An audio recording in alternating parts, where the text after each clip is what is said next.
Avis vascular centre మన దేశంలోనే the best varicose vein hospital.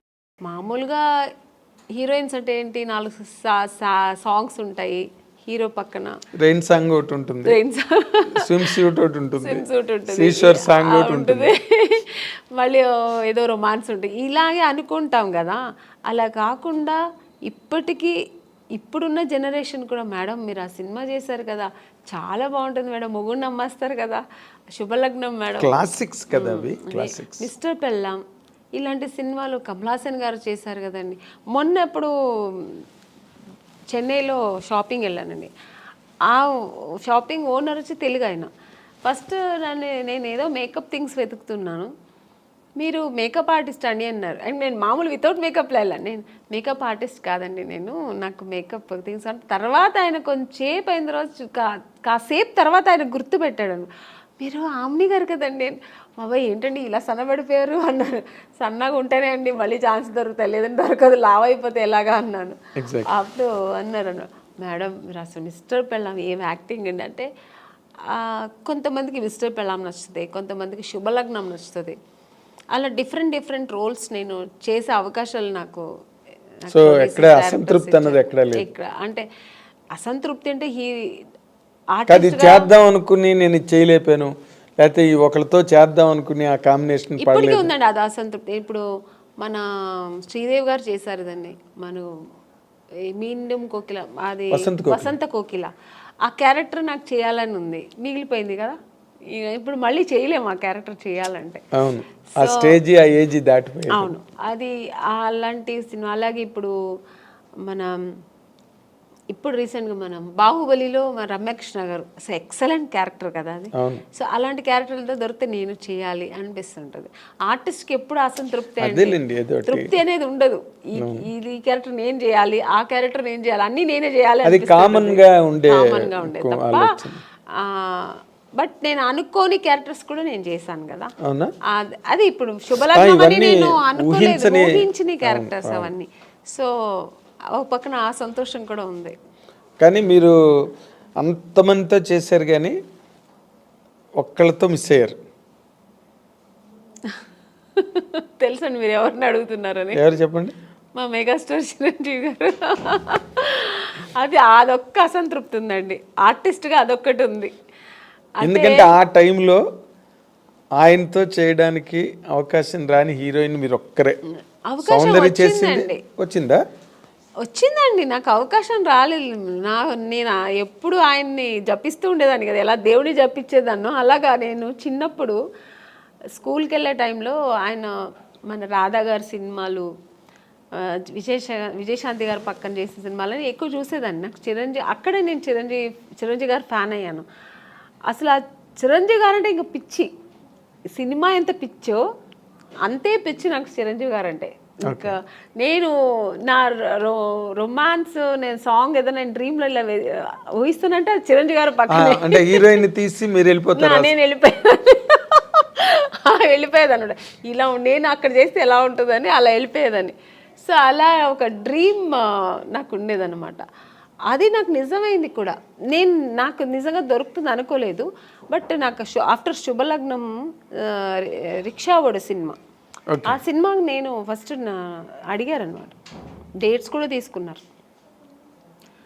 మళ్ళీ ఒక షూట్కి వెళ్ళా, ఇంకా 15 days ఉన్నప్పుడు నేను చిరంజీవి గారితో మాట్లాడాను కూడా. నేను ఆ టైంలో షూట్కి వెళ్తున్నా అన్నీ తెలుసు, సౌందర్యకి తెలుసు. సౌందర్య కూడా చాలా హ్యాపీ, ఎందుకంటే సౌందర్య కూడా ఉంది ఆ సినిమాలో, నేను సౌందర్య ఇద్దరు. చాలా హ్యాపీ, మేము మన ఇద్దరు మళ్ళీ కలిసి చేస్తున్నామే అని. నేను బెంగళూరు షూట్కి వెళ్తే తను ఫోన్ చేసింది నాకు. ఆఫ్టర్ 15 days తర్వాత, 1 week తర్వాత ఏమైందో తెలియదండి. నగ్మా గారు అని ఇది ఫోటో దీంట్లో చూసా, ఏదో ఒక పత్రికలో చూసాను. తర్వాత మా మేనేజర్ చెప్పారు, లేదమ్మా ఇలాగా మనం లేదు ఏమంటే డైరెక్టర్ చేంజ్ అయ్యారు అక్కడ. కోదండరామరెడ్డి గారు చేయాల్సిన సినిమా కోదండరామకృష్ణ గారు ఎవరు చేశారు. కోదండరామరెడ్డి గారు భార్గవ ఆర్ట్స్కి వెళ్ళారు, మాతో పెట్టుకోక సినిమా. అప్పుడు షఫల్ అయ్యారు, షఫల్ అయ్యేప్పటికి అక్కడ ఏం జరిగిందో తెలియదు, నిజం నాకు తెలియదు, దేవుడికే తెలుసు. నేను మారాను అనమాట. సో చాలా అసంతృప్తి. ఇంకా అదే ఫస్ట్ టైం నేను అప్పుడు అంటే చాలాసార్లు నేను హీరోయిన్ అవ్వలేదని ఏడ్చాను.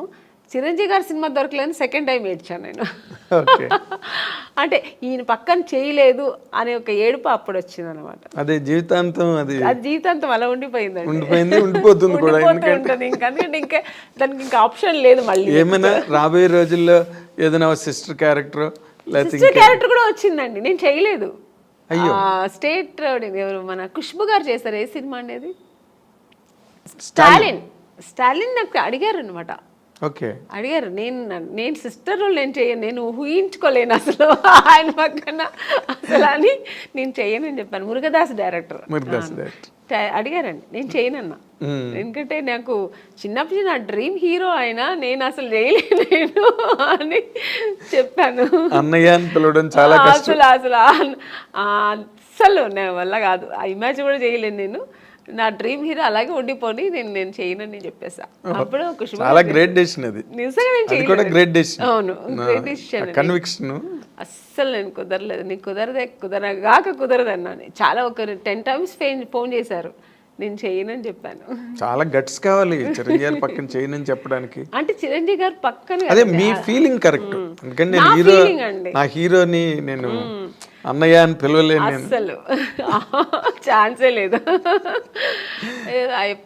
నాకు ఇప్పటికీ గుర్తు, మీరు అన్నపూర్ణ స్టూడియోలో చిరంజీవి గారు ఒక సెట్లో షూటింగ్ చేస్తున్నప్పుడు మీరు పక్క సెట్లో షూటింగ్ చేస్తూ కలవడానికి వస్తామని వచ్చారు ఒకసారి మీరు. అవును.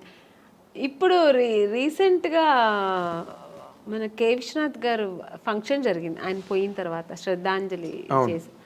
అప్పుడు ఆ ఫంక్షన్ నేను వెళ్ళాను, ఎందుకంటే నేను ఆయన సినిమా చేశాను కదా, శుభ సంకల్పం. అప్పుడు కూడా చిరంజీవి గారు మెయిన్ అక్కడ వచ్చారు. చిరంజీవి గారే అది జరిగింది, ఆర్గనైజేషన్ ఆయన తరఫునే జరిగింది. సో చిరంజీవి గారు వస్తే నాకు అసలు ఆ ఫంక్షన్కి వెళ్ళిన సంతోష్ పక్కన చిరంజీవి గారు చూసాను, మళ్ళీ చూస్తున్నానని. నేను ఆయన చూసినప్పుడంతా నేను మళ్ళీ ఆ చిన్నప్పుడు ఆ ఫ్యాన్ ఎలా ఫీల్ అవుతారో ఫీల్ అయిపోతుంటాను. నేను ఆర్టిస్ట్గా మర్చిపోతుంటాను నేను. సో అక్కడ వెళ్ళి స్టేజ్కి వెళ్ళిన తర్వాత అందరూ ఫొటోస్ తీసుకొని, అందరూ గ్రూప్ తీసుకున్నారు, నేను మళ్ళీ వెళ్ళి సార్ ఒక్క ఫోటో తీసుకుంటాను సార్ అన్నాను. రామ్మ అని నేనైతే ఎంత అప్పుడు ఫీల్ అయ్యానంటే, నేను ఒక ఫ్యాన్, నాకు నచ్చిన హీరోతో తీసుకున్నానని నేను ఇష్టపడి నాకు నచ్చి తీసుకున్న ఏకైక హీరో చిరంజీవి గారు. అంటే ఈ సచ్ ఎ ఫినామినల్ హీరో. మీరు అలాగే ఫ్యాన్స్ లాగా ఉండిపోయారు అప్పటి నుంచి ఇప్పటి వరకు. ఇప్పుడు మళ్ళీ కొత్త జనరేషన్ తీసుకుంటున్నాను. ఇప్పుడు చేస్తున్నప్పుడు అందరూ హీరోస్తో నేను తీసుకుంటా పర్సనల్గా, అది దట్స్ డిఫరెంట్. బట్ నాకు ఇష్టపడి చిరంజీవి గారు పక్కన తీసుకుని ఇలా తీసుకుంటే అసలు మళ్ళీ బ్యాక్ టు 25 years బ్యాక్ వెళ్ళిపోయాను అనమాట. ఇప్పుడు మీరు మాట్లాడుతున్నప్పుడే ఎంతో పొంగిపోతున్నారు తెచ్చుకుని. అంటే అది ఇష్టం నాకు. అంటే ఆయన ఏమో మరి తెలీదు, ఆయన యాక్టింగ్, ఆయన డాన్స్ స్టైలు ఇప్పుడు కూడా అలాగే చేస్తారు ఆయన. అసలు రీసెంట్గా సినిమా చూశాను, వాల్టర్ వీరయ్య. అసలు హీరో గారు ఎంత అసలు ఛాన్సే లేదు. రెడీ అవ్వాలి అంటే మీరు ఎప్పుడు క్లాసిక్ క్యారెక్టర్స్, ఇంపార్టెంట్ రోల్సే చేశారు. గ్లామర్ వైపు అసలు ఎప్పుడు పోలేదు మీరు. రమ్యకృష్ణ గారు చేశారు, కొంతలో కొంత సౌందర్య కూడా చేసింది, మీరు అస్సలు అటు పక్కకే పోలేదంటే నాకు స్టార్టింగ్ ఇప్పుడు జంబలకడి పంలో మాస్ క్యారెక్టర్ అండి నేను చేశాను. తర్వాత ఏంటో ఆఫ్టర్ ఇమ్మీడియట్గా నాకు మిస్టర్ పెళ్ళాన్ దొరికింది. మిస్టర్ పెళ్ళాన్ తర్వాత చూసారంటే ఇంకా టోటల్గా హోమ్లీ క్యారెక్టర్స్ దొరికింది నాకు. ఒకవేళ నేను ఆ ఫేస్ నా బాడీ స్ట్రక్చర్ సెట్ అవుతుందేమో కానీ అందరూ ఆమెని అంటే ఇలా ఉంటేనే బాగుంటుంది, శారీ కట్టుకుంటేనే అందంగా ఉంటుందని. సో నాకు అలా బ్రాండ్ వేస్తారనమాట. అప్పట్లో జయసుధ్ గారికి ఉండేది అది. జయసుధ్ గారికి ఎలా ఉంటుంది, ఆవిడెప్పుడు మాస్ అంటే అడవిరాముడు అవన్నీ చేశారు కానీ బట్ సహజ నటి అని ఒక ముద్ర వేసి ఆవిడని అలా పక్కన పెట్టారు. ఎంత బిజీగా ఉన్నా ఆవిడ అవే కైండ్ ఆఫ్ క్యారెక్టర్స్ చేసుకుంటూ వెళ్ళారు ఇప్పటి వరకు. బేసిక్గానండి ఈ మధ్య రోజుల్లో అంటే మీ టైంలో లేదు, ఏముందో బయటకు తెలియదు. బట్ ఈ రోజుల్లో ఈ కాస్టింగ్ కోచ్ అని మీరు ఒక సీనియర్ యాక్ట్రెస్గా, ఒక సక్సెస్ఫుల్ హీరోయిన్గా, ఒక డిగ్నిటీ అవన్నీ నిలబెట్టుకుని ఇన్నాళ్ళు ఇండస్ట్రీలో కంటిన్యూ అయిన ఒక స్టార్గా ఈ ఈ డెవలప్మెంట్స్ చూస్తున్నప్పుడు మీకు ఏమనిపిస్తుందండి? అంటే ఈ ప్రజెంట్ హీరోయిన్స్ ఫేస్ చేసే ఇష్యూస్ కానీ, లేకపోతే ఇండస్ట్రీలో వచ్చిన మార్పులు కానీ. అంటే హీరోయిన్ ఇప్పుడు ఫేస్ చేసిన ఇది సావిత్రి గారి టైంలో నుంచి ఉందండి. ఓకే. ఇప్పుడు మీరు చెప్పేది ఏంటంటే హీరోయిన్స్ డిఫరెంట్ ప్రాబ్లమ్స్ ఫేస్ చేయాల్సి వస్తుందని. ఆ ప్రాబ్లమ్స్ హీరోస్కి లేదు, హీరోయిన్స్కి మాత్రమే ఉంది. అదే కదా చెప్తారు మీరు. అవును. అది ఇప్పుడు కాదండి, అప్పుడు ఉన్న హీరోయిన్స్ దగ్గర నుంచి ఉంది. కాకపోతే అప్పుడు సోషల్ మీడియా, ఈ పబ్లిసిటీ ఇవన్నీ లేదు కాబట్టి తెలీదు. ఇప్పుడు అన్ని చిన్న విషయం కూడా ఇప్పుడు ఎలకపోయిందంటే పూలే పోయిందని ఇప్పుడు అంత ఎక్స్ప్లోర్ చేస్తున్నారు. చిన్న విషయాన్ని ఏమీ లేకుండా దాన్ని ఒక పెద్ద ఇష్యూ లాగా చూపిస్తున్నారు. అంతే తప్ప ఎప్పుడు లేదండి ప్రాబ్లమ్స్ హీరోయిన్స్కి, ఉంటూనే ఉంది. కానీ మనం చూస్ చేసుకోవాలి. హీరోయిన్స్గా అందరూ కష్టపడే వస్తారండి. ఎవరు వచ్చిన వెంటనే హీరోయిన్ ఎవ్వరు అవ్వలేరు. అంటే చేసిన ఆ హీరోయిన్స్ వాళ్ళకే తెలుసు. ఎవరికైనా ఆ వెనకాల ఒక కథ ఉంటుంది, వాళ్ళకి వాళ్ళ బ్యాక్గ్రౌండ్ ఉంటుంది, వాళ్ళు ఏం కష్టపడ్డారు, ఎలా వచ్చారనేది ఉంటుంది. కానీ ఇప్పుడు మనం చూస్ చేసుకోవాలి. రెండు ఉంటుంది, మంచి ఉంటుంది, చెడు ఉంటుంది. మీరు ఏ ప్రొఫెషనల్ తీసుకోండి, ఏ జాబ్లో తీసుకోండి, మీకు ఉంటుంది మంచి చెడు. దాన్ని మనం తీసుకునే రీతి, మనం తీసుకోవాల్సిన ఇది మంచి ఇలా వెళ్ళాలి అనేది మన చేతుల్లో ఉంది అంతే. చెడు ఉందని తెలిసిన తర్వాత మనం ఎందుకు వెళ్తామండి కదా. మీరు ఎప్పుడు అట్లాంటి ఎవరు మీ జనరేషన్? చెప్పాను కదా, ఫేస్ చేశాను నేను కూడా. తెలుగు మనం తమిళ్లో చాలా ఫేస్ చేశాను నేను కూడా. అవునండి. ఇప్పుడు పెద్ద పెద్ద డైరెక్టర్స్, పెద్ద పెద్ద కంపెనీల్లో లేదు అలాంటి నాకు తెలిసి. కొన్ని కొత్త కంపెనీస్ వస్తాయి, కొత్త వాళ్ళు వస్తారు, సడన్గా ఆఫీస్ వేసుకుని హీరో. మనకేం తెలుసు వాళ్ళు కొత్త ఏదో హీరోయిన్స్ ఛాన్స్ అంట, మనం వెళ్తాము. పిలుస్తారు, మేనేజర్ పిలుస్తారు, వెళ్తాం. ఓకే అండి, 2 పీసెస్ వేయాలండి, మీకు ఇక్కడ స్ట్రెచ్ మార్క్ లా ఉంటుంది కదా, అలా ఏమైనా ఉందంటే, నాకే ఎందుకు ఉంటుందండి స్ట్రెచ్ మార్క్, నాకు లేదండి అంట. లేదు, ఒకసారి చూపిస్తే బాగుంటుంది. ఎలా చూపిస్తారండి? పక్కన ఇప్పుడు ఒక మదరు, మా బ్రదరు ఉంటారు, వాళ్ళ ముందు ఇది చూపించండి, ఎలా ఇలాంటివి జరుగుతాయండి. అది ఎలా చూపిస్తారు? అది వాళ్ళు అర్థం చేసుకుంటా కావాలని చేస్తారా, లేదు పర్టికులర్గా దీనికోసమే ఆఫీస్ వేసుకొని కూర్చుంటారా, మనకు తెలియదు. అప్పుడు అర్థమైపోతుంది వీళ్ళు సినిమా తీస్తారా లేదు దీనికోసం వచ్చారా. మనకు ఎక్స్పీరియన్స్ కదా. ఇప్పుడు ఒక 4-5 కంపెనీ వెళ్తే ఇప్పుడు అక్కడ ఎలా జరిగింది.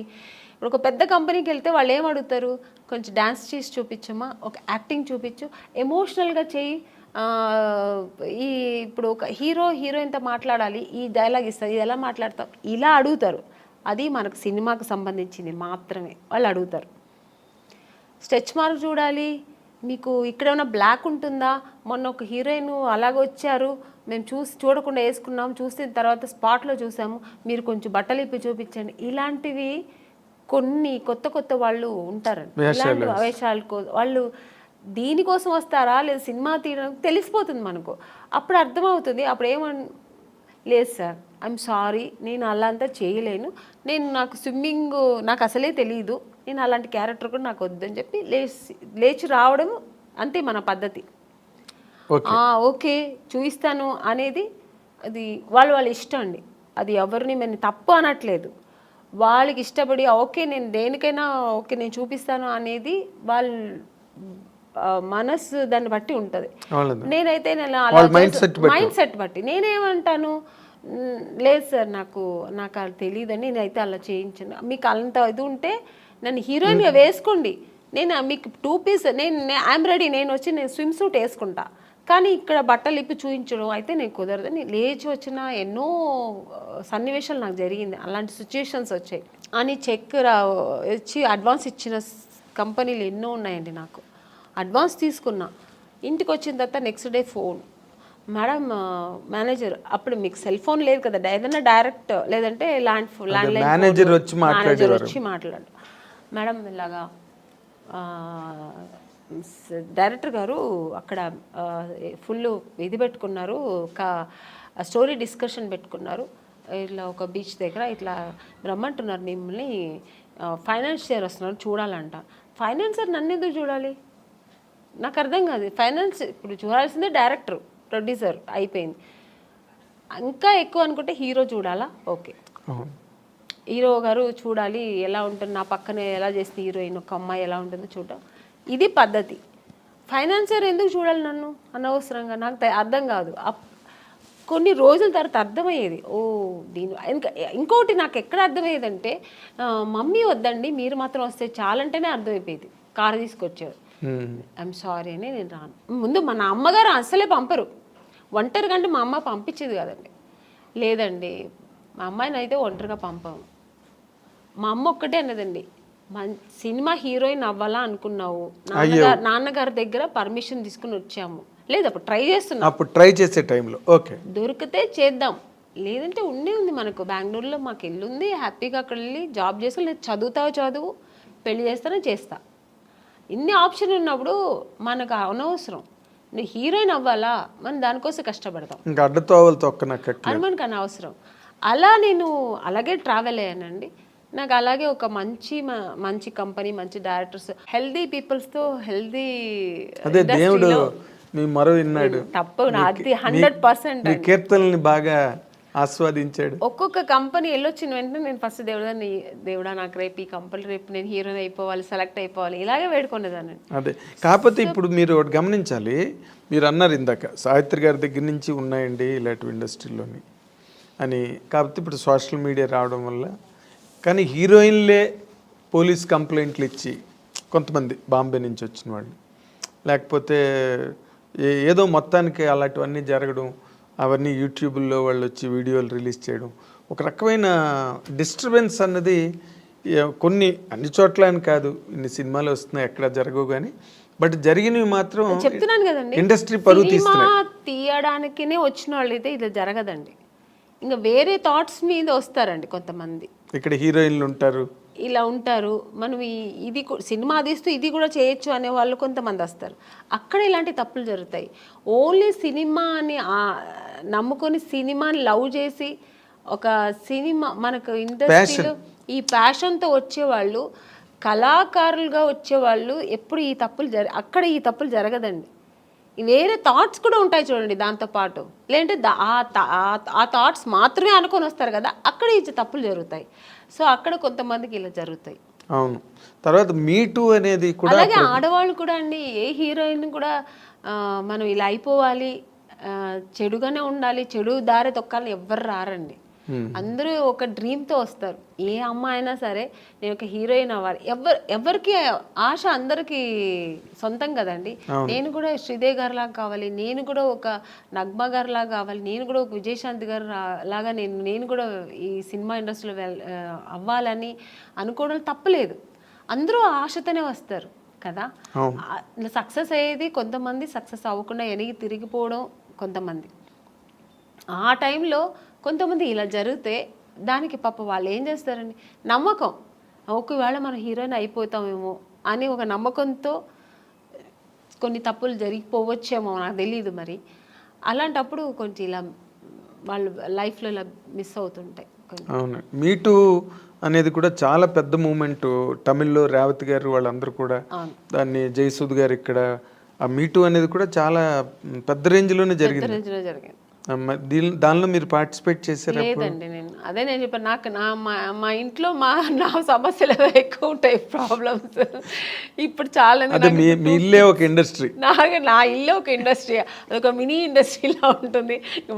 వాళ్ళ ప్రాబ్లమ్స్, పైగా ఇప్పుడు నాకు 2 పిల్లలు, వాళ్ళు చిన్న పిల్లలు, వాళ్ళని చూసుకోవడం, ఫుల్ బిజీ ఉంటానండి. అసలు నేను ఇంటికి వెళ్తే నా ఫోన్ కొంచెం ఫ్రీగా ఉంది మాట్లాడతానంటే ఇక్కడ షూట్లో ఉన్నప్పుడే, ఇక్కడ కొంచెం ఫ్రీగా ఉంటాను. ఇంటికి వెళ్తే 24 అనేది నాకు 26 అవర్స్ అయినా చాలదండి. ఎందుకంటే నా 2 పిల్లలు ఉన్నారు కదా, కొంచెం హైపర్ యాక్టివ్ ఎక్కువ. నా ఫోన్ వాళ్ళ దగ్గర ఉంటుంది, నా దగ్గర ఉండదు. నేను ఆడుకోవాలి, కొంచెం ఫోన్ ఇయ్యమ్మా, కొంచెం ఫోన్ చేసుకోవాలి, నాకు ఏదైనా మిస్డ్ కాల్ ఉంటుంది, కొంచెం ఇయ్యమ్మా, కొంచెం ఈ నాన్న, నా పిల్లలతో నేను ఆడుకోవాలి, అలా ఉంటుంది. లేదంటే ఆ ఫోన్ ఎక్కడ పడుతుందో నాకు తెలీదు. ఇంకా వాళ్ళ చదువులు, వాళ్ళ స్కూల్ తీసుకెళ్ళడం, ఇలా బిజీ ఉంటా. ఇప్పుడు నార్మల్గా మీలాంటి మైండ్ సెట్ ఉన్న వాళ్ళకి ఇన్ జనరల్గా, సరే కొంతమంది మైండ్ సెట్స్ మనిషికి రకమైన మైండ్ సెట్ ఉంటుంది. ఇప్పుడంతా మీరు ఒక సింగిల్ హ్యాండ్ ఫైట్ లాగా మీ లైఫ్ కదా.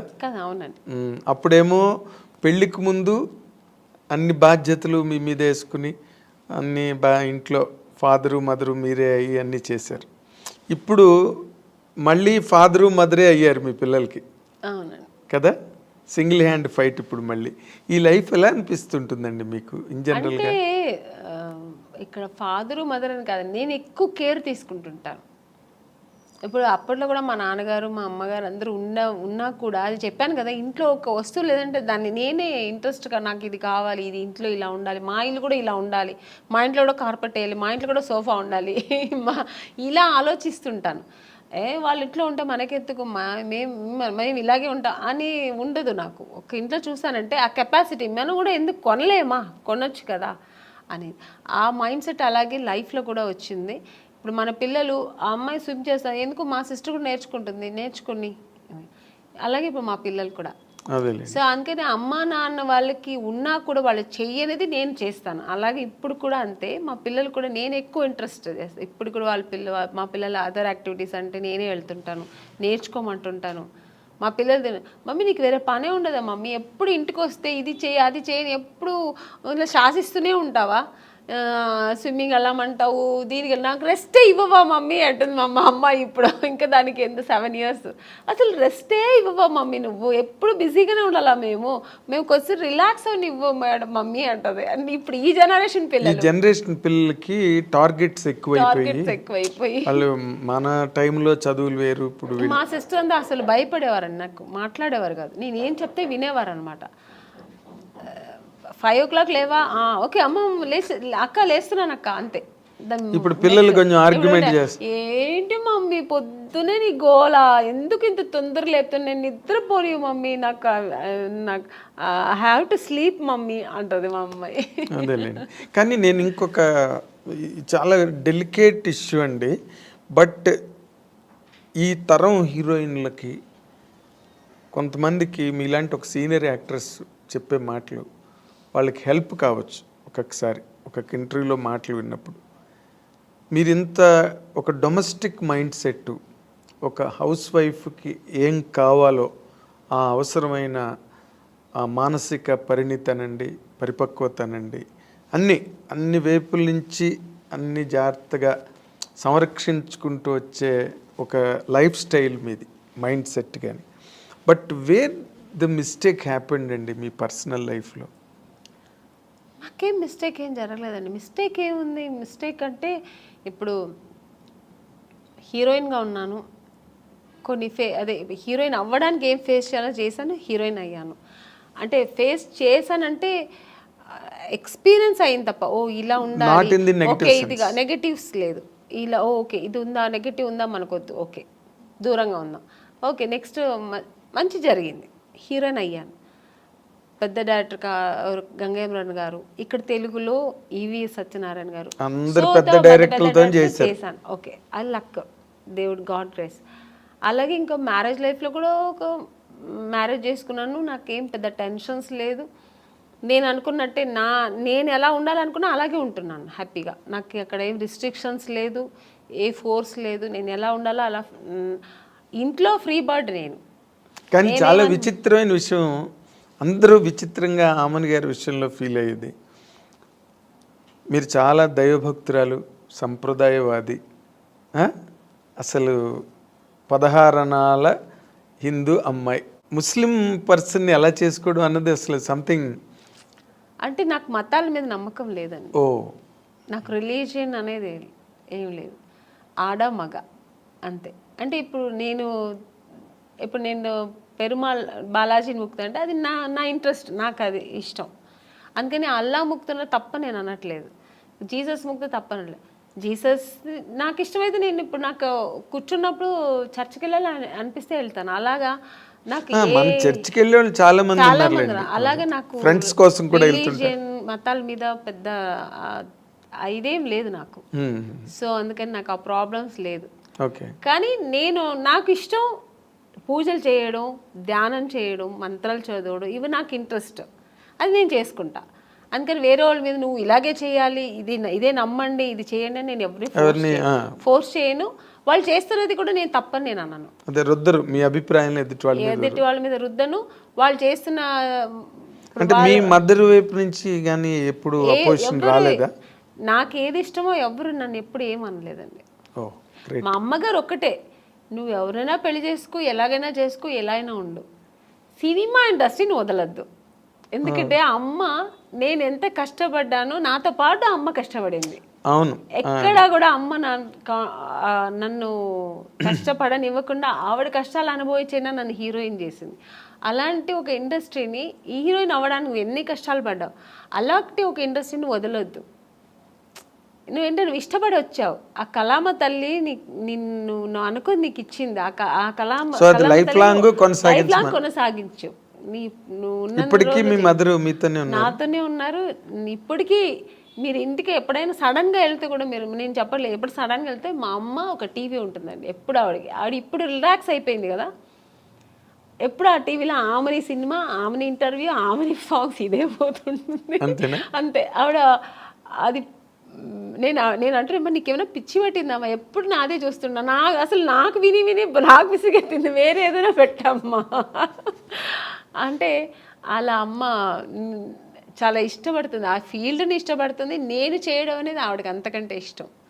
సో అందుకని నన్ను ఎప్పుడు అమ్మ అనేది, నేను షూటింగ్ వెళ్తానంటే నాకంటే ఎక్కువ సంతోషపడేది మా అమ్మాయి ఇప్పటికీ. అంటే మీరు షూటింగ్ వెళ్తున్నావమ్మా, ఓకే ఓకే అంటారు. అదే ఆనందం, బికాజ్ మీరు పడ్డ కష్టానికి దొరికింది అంత సక్సెస్ దొరికింది. ఆ సక్సెస్ ఇప్పుడు అలాగే ఉండాలి, ఆ ఇండస్ట్రీని వదలొద్దు అంటుంది అమ్మ. ఎగ్జాక్ట్లీ. అంటే ఇప్పుడు మీరు ముస్లిం పర్సన్ చేసుకున్న కారణంగా ముస్లిం మతం తీసుకోవడం అలాంటివి ఏం చేయలేదా మీరు? ఏమీ లేదండి. నేను ఎలా నేను ఎలా ఉన్నానో అలాగే ఉన్నాను, అలాగే ఉంటూ ఉంటాను. నాకు ఏది అలాంటి ఒక ప్రాబ్లమ్స్ ఏమీ లేదు. గొప్ప విషయం అది. ఎప్పుడు లేదు, ఇప్పుడు లేదు, ఎప్పుడు లేదు. ఎందుకంటే చాలా మంది వెంటనే ముస్లిం మతం తీసుకుని, అంటే ముస్లిం అని కదా, ఏ మతం వాళ్ళని చేసుకుంటే. నేను అలా ఉంటే అసలు నాకు అలాంటి కాంట్రవర్సీ నాకు ఫస్ట్ ఆఫ్ ఆల్ నచ్చదు. ఇలా ఉంటేనే అలాగా ఫోర్స్ అసలే నచ్చదు నాకు. ఓకే, నాకు ఎప్పుడు నాకని కొన్ని ఎథిక్స్, కొన్ని ఫ్రీడమ్స్ ఉంటాయి. అది ఏ విషయంలో అయినా, ఇది ఒక మ్యారేజ్ అనే కాదండి, పిల్లల విషయంలో కూడా అంతే. ఇప్పుడు నేను పూజ చేస్తున్నా అంటే నన్ను డిస్టర్బ్ చేయకూడదు 1 hour. నా పిల్లలైనా సరే నేను నెమ్మదిగా నేను అనుకున్న పూజ నేను జరిపించేయాలి, అలా అనుకుంటాను, అది నాకు జరగాలంతే. సో ఇప్పుడు ఈ ఇంత లాంగ్ స్ట్రెచ్ ఆఫ్ లైఫ్, అవతల కెరీరు, ఫ్యామిలీ లైఫ్, ఇవన్నీ కూడా ఇప్పుడు ఒకవేళ ఫ్యామిలీ లైఫ్లో ఏదైనా వచ్చిన డిస్టర్బెన్సెస్ని కూడా మీరు అన్నిటినీ ఓవర్కమ్ చేసే మెంటల్గా బాగా సెట్ అయి ఉన్నారండి, లేకపోతే స్టిల్ యూ ఫీల్ ఫస్ట్? ఏమీ లేదు, నాకు అసలు ఏ ప్రాబ్లమ్స్ లేదు మెంటలీగా కానీ, నాకు అసలు ఆ మానసిక ప్రాబ్లం ఏమీ లేదండి. హ్యాపీగా ఉన్నా, ఐఎమ్ వెరీ హ్యాపీ. నాకు మెయిన్ ఫస్ట్ నాకు ఇండస్ట్రీ అండి, నేను ఇష్టపడి వచ్చిన ఇండస్ట్రీ. సో అది హెల్తీగా నాకు ఇప్పటి వరకు నేను వెళ్తున్నా జర్నీ. సెకండ్ నా పిల్లలు, నా ప్రపంచం ఇదే, నా ప్రొఫెషనల్, నా పిల్లలు, ఇది నా ప్రపంచం. దీని తర్వాత ఏదైనా ఆలోచిస్తాను, దీని తర్వాత సెకండరీ, ఇంటికి సెకండరీ. నేను ఇక్కడ వస్తే నా ప్రొఫెషనల్ ఓన్లీ, ఫోకస్ దీంట్లోనే ఉంటుంది. ప్యాకప్ అంటే నెక్స్ట్ ఫ్లైట్ ఏది ఉంటే వెళ్ళిపోతుంటా ఇంటికి, ఎందుకంటే నా పిల్లలు వెయిటింగ్ అక్కడ, ఎందుకంటే వాళ్ళు చాలా మిస్ అవుతుంటా. సో జయసుద్ గారు కూడా 6 రోజులే ఎట్ ఏ స్ట్రెచ్ షూటింగ్ చేసి మళ్ళీ 3 days బ్రేక్ తీసుకునేవారు. నేను బ్రేక్ తీసుకోనండి, నాకు బ్రేక్ వస్తుంది. ఇప్పుడు వచ్చింది అనుకోండి, ఇప్పుడు 3 days బ్రేక్ వస్తుంది, వెళ్ళిపోతా. ఫస్ట్ నా పిల్లలు వాళ్ళు నా కోసం వెయిట్ చేస్తారు, మమ్మీ మమ్మీ అని ఎప్పుడు ఫోన్లో, ఎప్పుడు వస్తావు మమ్మీ, ఎప్పుడు వస్తా, ఆ పిలుపుకు వెళ్ళిపోయి ఫస్ట్ ఇంకా వాళ్ళతో ఎన్ని టెన్షన్స్ ఉన్నా వాళ్ళతో వెళ్తే మొత్తం నేను ఇంకా అక్కడ మర్చిపోతాను అన్నీ. వాళ్ళ టెన్షన్స్, వాళ్ళని స్కూల్కి తీసుకెళ్ళడం, మార్నింగ్ వాళ్ళు రెడీ చేయడం, వాళ్ళని స్కూల్ నుంచి తీసుకురావడం, వాళ్ళకి ఏది మంచి కావాలి చెడు కావాలి వండి పెట్టడం, వాళ్ళని బయట తీసుకెళ్ళడం, ఇంకా వాళ్ళ విషయంలో బిజీ ఉంటాను అన్నమాట. చిరంజీవి గారితో చెయ్యాలనుకుని చేయలేపారు లైఫ్లో. ఇప్పుడు చిరంజీవి గారు అబ్బాయి రామ్ చరణ్ అసలు ఇంటర్నేషనల్ గ్లోబల్ స్టార్. అవునండి. రామ్ చరణ్తో చేసే అవకాశం ఏమైనా ఉందా మీరు? ఇప్పుడు లేదు, వస్తే మాత్రం చేస్తానండి హ్యాపీగా. అదే రామ్ చరణ్ తర్వాత ఇప్పుడు ఈ younger generation heroes junior NTR గారు కానీ, మహేష్ బాబు కానీ, అవకాశాలు ఏమైనా వచ్చాయా మీకు ఇప్పటి వరకు? మహేష్ బాబు గారు సినిమా చేశాను రీసెంట్గా, ఇంకెవరితో చేయ అవకాశం రాలే, వస్తే మాత్రం హ్యాపీగా చేస్తానండి, చాలా సంతోషంగా చేస్తాను. వాళ్ళు బాగా మీకు ఇష్టమైన హీరో ఎవరండి యంగర్ జనరేషన్లో? అందరూ ఇష్టమే. ఎక్కువ అనుకుంటే నాకు జూనియర్ ఎన్టీఆర్ గారు అంటే చాలా ఇష్టం. అవునా? ఆయన సినిమాలు బాగా చూస్తుంటా ఇప్పట్లో. అంటే ఎందుకు అంటే ఆయన కూడా బాగా డాన్స్ ఎనర్జెటిక్గా బాగా చేస్తారు. అంటే అందరూ చెయ్యరని చెప్పట్లేదు. ఇప్పుడు రామ్ చరణ్ గారు కానీ, మన మహేష్ బాబు గారు అందరూ ఇష్టమే. కానీ ఆయన సినిమాలు ఏదో కొంచెం ఎక్కువ మాస్ ఎక్కువ ఉంటుంది కొంచెం. సో అదే మాస్ హీరో అందుకని ఆయన ఫస్ట్ ఇది కూడా బిగ్ బాస్ చేసేది కూడా నేను చాలా ఇంట్రెస్ట్గా చూసాను నేను. అవునా? అంత చిన్న వయసు అంత చక్కగా మాట్లాడడం అన్ని చక్కగా స్పీకర్. నెక్స్ట్ ఇప్పుడు నాగార్జున గారిది కూడా బాగుంది. బట్ జూనియర్ ఎన్టీఆర్ గారు ఫస్ట్ టైం చేశారు కదా అలాంటిది ఈవెంట్, ఆయన చేయడం ఫస్ట్ టైం కదా అది. Exactly. So very very nice Amman గారు, చాలాసేపు మా స్టూడియోకి వచ్చి చాలా చాలా విషయాలను మీరు గుర్తు చేసుకున్నారు, చెప్పారు. చాలా హ్యాపీ. మీ సెకండ్ ఇన్నింగ్స్ కూడా మంచి మంచి క్యారెక్టర్లు, మళ్ళీ ఒక 25 ఏళ్ళ తర్వాత మిమ్మల్ని ఎవరైనా ఇంటర్వ్యూ చేస్తే మళ్ళీ ఈ క్యారెక్టర్లన్నీ చెప్పి మాట్లాడండి, మంచి క్యారెక్టర్స్ మీరు చేయాలని. మీకు గాడ్, మీరు నమ్మే దేవుడు అన్నీ మీకు ఇంకా బాగా ఇచ్చి హ్యాపీ లైఫ్ ఇవ్వాలని కోరుకుంటూ ఈ wish you all the very best from the iDreams side అండి. This is what our eminent actress ఆమెన్ గారు, ఆవిడ తాలూకు అనుభవాలు, లైఫ్ జర్నీ, క్యారెక్టర్స్ అన్నీ చాలా టైం తీసుకుని మనతో డిస్కస్ చేసినందుకు మన అందరి తరఫున ఆవిడకి థ్యాంక్స్ చెప్తున్నాను. Thank you for watching.